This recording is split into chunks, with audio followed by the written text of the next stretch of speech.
Ah, the sweet taste of suffrage.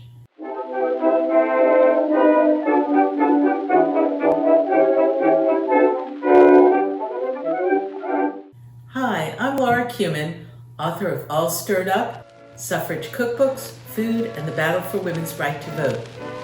The battle for women's right to vote took over 70 years.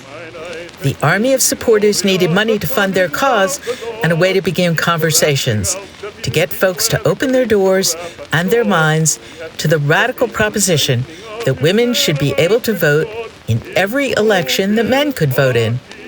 That's where Suffrage Cookbooks came in. You won't learn about Suffrage Cookbooks from most other accounts of the fight for women's suffrage. I had never heard of them myself until I happened upon one of these amazing cookbooks and dug into the story of the trailblazing women who helped convince a nation with hot cross buns and Boston fish chowder. We'll never know how many suffrage cookbooks there were. We only know of those that have survived, fewer than 10 today. But there are tantalizing hints of several others now lost to us. The surviving suffrage cookbooks begin with a slim volume created in Boston in the 1880s.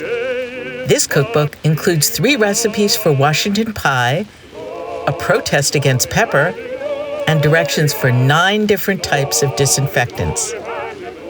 Suffragists in Rockford, Illinois put together the holiday gift cookbook a few years later.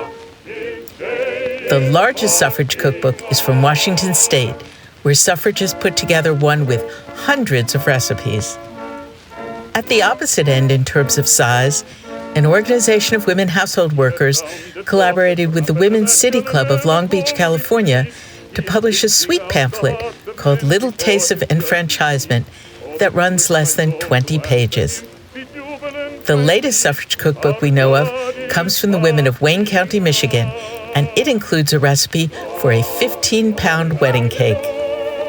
In All Stirred Up, I'll tell you more about these fascinating cookbooks and how suffragists use food to win over the nation. Then celebrate women's right to vote with treats made from suffrage cookbook recipes, including one of my favorites, soft gingerbread made with sour cream.